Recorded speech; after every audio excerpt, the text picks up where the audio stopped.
Hello everybody, Bob Braudrick, and welcome to 2012. We're at the start of a new year. I'm very excited. I am going to do a better job. I always say that, and I usually lie, but I'm going to do a better job with sales training from here on out. Try to put a little more effort in and learn a little bit myself. That is not going to happen today, however. Today is going to be a little bit unique. I did not prepare for today. I did not write anything out. I did not make an outline or plan, and I did that on purpose. I want this to try to be a little spontaneous. If that turns out to be terrible, we probably won't send this to you, so you'll never see it. Quick side note, Frank Shelton, this is for you. Frank and I and his wife had a wonderful talk when we were at convention, and he requested that I do this, so I'm going to do this. And we'll take it from there. I'm going to begin with a disclaimer. If anybody thinks I go holier than thou, my apologies. I'm a rough person. I have my flaws. I cuss like a sailor, and that is to my shame. And I have a tendency to play to win. And those of you that don't know what I mean by that, think, oh, he's being silly, that's a nice thing. Reality is, if you play to win, it means that you're borderline willing to cheat and play dirty, whatever it takes, and I do have that character flaw. But those are my side notes. So I say that because part of this I may come across semi-preachy. Frank was asking about you build it, how we're doing, how we're standing and everything. And I just did what I try not to do too much and just gave my straight up personal story and honest opinion. This might be duplicating, but he asked that I share it. So today's discussion is going to be how I came to be with You Build It. This is not going to be a full run life story, but I am going to give a little more background than you probably want in building up to it. Side note to this, I hope you watch. I think you'll enjoy it. If you made it this far, you probably will. I do know from Christian life, one of the greatest things you can ever do when you're with a group is get them to sit down and share their witness. It is the true opening of soul. It is a true depth. It's where you get to know somebody, and the stories always touch your heart, and you always learn. This is, God willing, the equivalent of that, but obviously not my salvation story. I grew up here in Oklahoma City, Bethany my whole life, great family. Dad worked for a meatpacking plant. I was my hero on doing that. Went through school, became a Christian at 14, had a good run in high school. Ended up going to college at Baylor University, got out of there, went to Portland, Oregon, where I sold cars.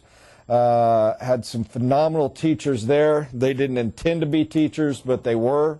I do find you tend to learn more watching the people around you and experience than you do actually sitting in a classroom or listening to things like this. But, and forgive me, Jaeger, I need a cup of coffee. But they still are the teachers that you have. From there, came back here, worked in the car business for a while longer, did F&I. I always kind of, in that industry, had a tendency to work on a burnout mentality. Part of it was because I still had school mentality. You're supposed to go and work real hard, and then you're supposed to get a few months off and then work real hard. Part of it was just they were not jobs that you knew were ever going to be long term. If you wanted to go at a car dealership, at least in those days, and make a career out of it, you could want one hand poop in the other, and you'd have something in the other. It didn't happen. So I usually went to places that were failing, would go full bore, get them back to profitability. Something strange always happened there. A guy was always willing to pay you this. Then when you got, probably because he was dying, when you got him profitable, and all of a sudden he was paying you this, he felt like he was overpaying you. So it just tended to pan out. Every 6 to 9 months, I ended up quitting, taking a couple months off, going to the next job. Went very, very well for me. I don't know the relevance of that, but you got to share it anyway. From there, came in, got married, decided to get out of the car business because it was too stressful and exhausting. Got a job selling life insurance. Problem was I wasn't required to show up to work. I was newly married and happy being that, so I didn't show up to work. I made a semi-decent living for 2 years, working an average of about 8 hours a week. So there was a plus to it, but eventually that semi-decent living and my savings ran out. Went back to the car business to get some money back in my pocket, and hated that job. had a new baby, wanted to see the baby, told my wife, gonna go get a job anywhere I can. Did the old machine gun out resumes. Landed a job with a company called Pace Butler Corporation selling used computers. From there, worked for him for 2 years. We had a minor disagreement. I say he fired me. He tells me I quit. We're actually still friends to this day. Took off a few weeks and decided the only person who was ever going to give me a job and pay me what I thought I was worth was me. Because I was pretty much the only person I ever met in my life that thought I had as much value as I did. So I started my own little company called BDS Computer Brokerage. Long story short, went broke there, started it back up, went broke again, and took some time off. Through all of this, teaching my Sunday school class at church and everything, fascinating thing as a Christian, for those of y'all that are and those of you that aren't, hopefully you understand, you go through some massive growth spurts in life, and they're not something you can follow. You guys that worked out and weightlifted, you know, you go through periods where you're really bulking up and adding strength and muscle. Then you go through periods where you're honestly a little better take a break and let things deteriorate a little bit to get, but basically you're just maintaining, and you know why and you know how they're coming, you know how to try to shock it and make it work, etc. I didn't like that. In the Christian walk, there are days when you're walking with the Lord and you're doing good. There's seasons where you've fallen away and you're foolish. There's seasons where you're doing the right things and God is silent. It's all quite fascinating stuff. The period at the BDS stage and through was a long run, a very spiritual high for me. I had a point where for years I just didn't really think there was anything new to learn. Not to be too arrogant, but it just wasn't.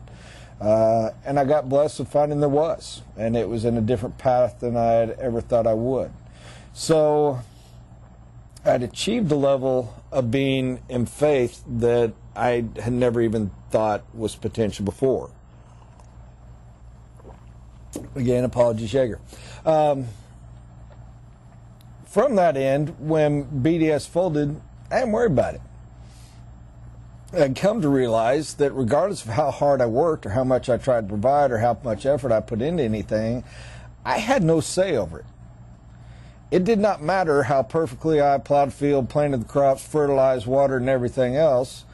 Yes, God gave a natural order to the earth, so you can claim you're wrong, Bob, it's going to grow. But the truth is, whether I had a bad crop, a medium crop, or a bountiful crop, was up to God. And if I put my place and my faith in Him, it was going to be a bountiful crop. And if I put it all in me and all of my dirt digging, it was at best going to be what He blessed me through by the nature of His creation. So I didn't worry about it. I kept reading Scripture and kept seeing that money would be there and everything would be good. I took about 1.5 years off. Never missed a bill. Never had an issue. Never had a doubt. After a few months, because I decided I was going to pray and read and seek God and grow, and it was pretty awesome.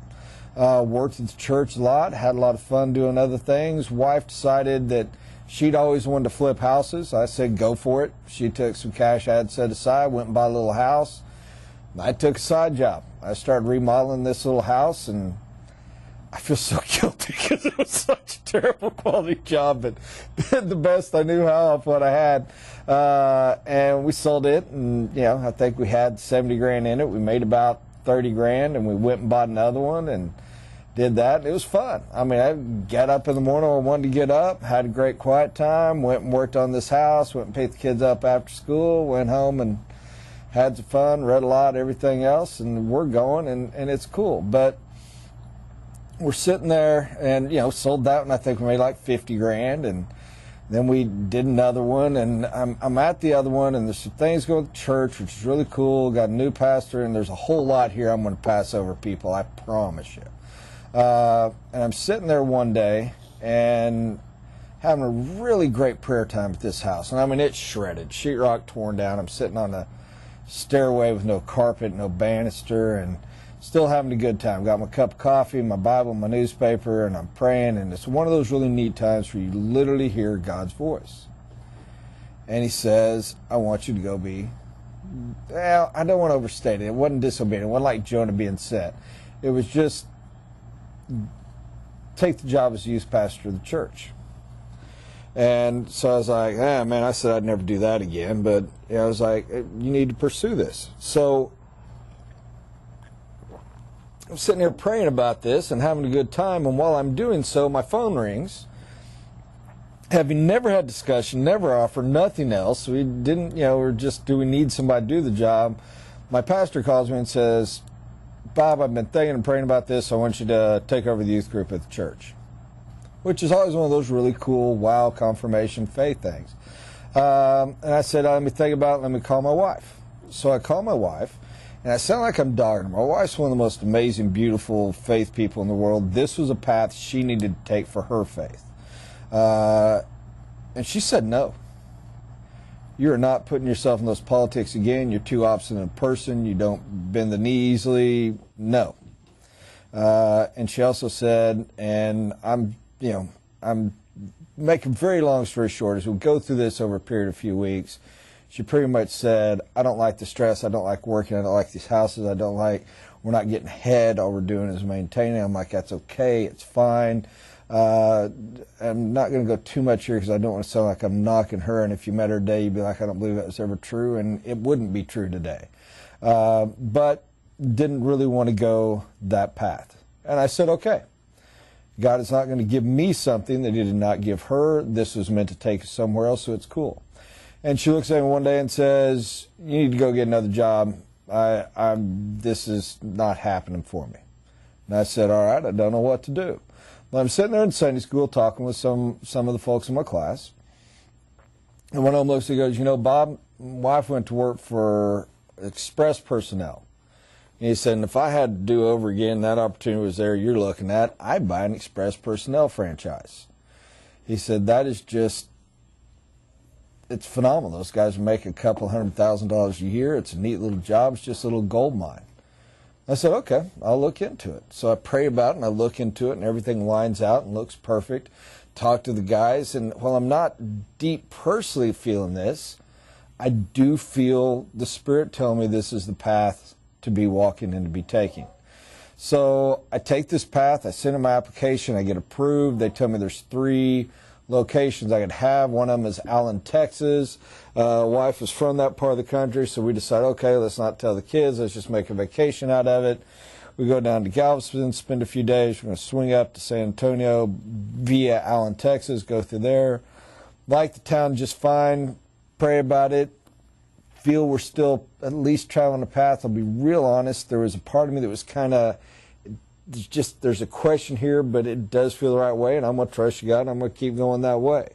And we keep going that path, and on our way home from San Antonio, I remember I'm driving, and everybody's asleep, and I promise you this billboard was in Fort Worth.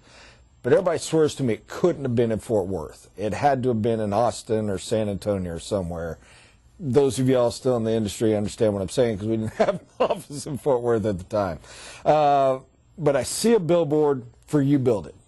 And it's just the logo, You Build It. Being as what we'd done, flipping house today, I woke my wife up and said, that's friggin' genius. The guy that thought of that is brilliant. And I didn't need to know anything about it. Just the logo answered it. I said, I wish I'd known of that. Wow. Wouldn't you love to be the guy that had that idea? And we drove on, think nothing of it. Another week goes in. It's time to go in and sign the papers for Express Personnel. Get the call from the guy, go in his office, got my overly large wad of cash to give to him. And he looks at me and says, Bob, we decided because of your bankruptcy that we just want it to be 2 more years. So we'll let you have 1 in 2 years. Come see us then. Thanks for the talk. And you'd think you'd be devastated or upset, but again, I was in a really great place. I was like, well, cool, Lord. All right, there we go. That's the path. So I go home that night, and I had this really cool little study, no windows, dark, fun, my kind of place. I'm sitting there at the computer and doing a little writing, a little reading and praying. And it just comes to, I was thinking of a franchise. Why not look at franchises? So I type in franchise on Google.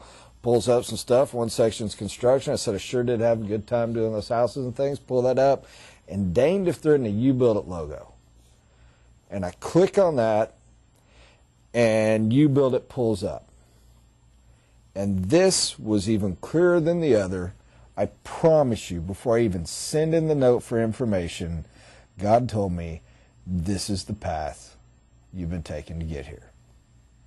And I may be overstating it. I don't want to say it was those words, but I promise you I knew in my heart. Did I know when there was no question? At this stage, no. There's still a little bit of question in things. So I don't want to be unfaithful to the Holy Spirit. But I just knew. I sent in the information. They sent me the packet. I was in. Wanted to go up and have the talk with the guy, and had to drive up to Kansas City, Missouri. Went and met with him in a daggum lobby of some mediocre hotel. Still didn't care. And although for future reference, guys, if you're ever selling a franchise, that doesn't put the most professional look in the world when you're meeting the cafe of a Courtyard by Marriott. Better to go ahead and get an office somewhere of some sort, or at least a nice suite that you have them come into or whatever. Just side note for you, Robert, if you watch this. Simply put, I was ready to buy the franchise then. And I told the guy I was ready to buy it then. And he told me, well, you got to send your paperwork. We do all this. They say you're okay, but you got to have the cash, which I no longer had because I had it sitting in the house. So we're sitting around for months twiddling our thumbs waiting to sell the house, and we got it bought. Now, all that is said to say how I got my You Build It franchise.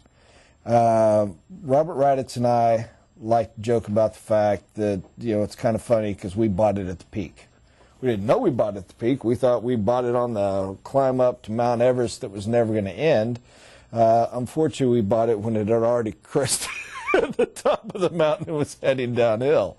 But I wouldn't have cared. I wouldn't have cared. I didn't care then, and I don't care now.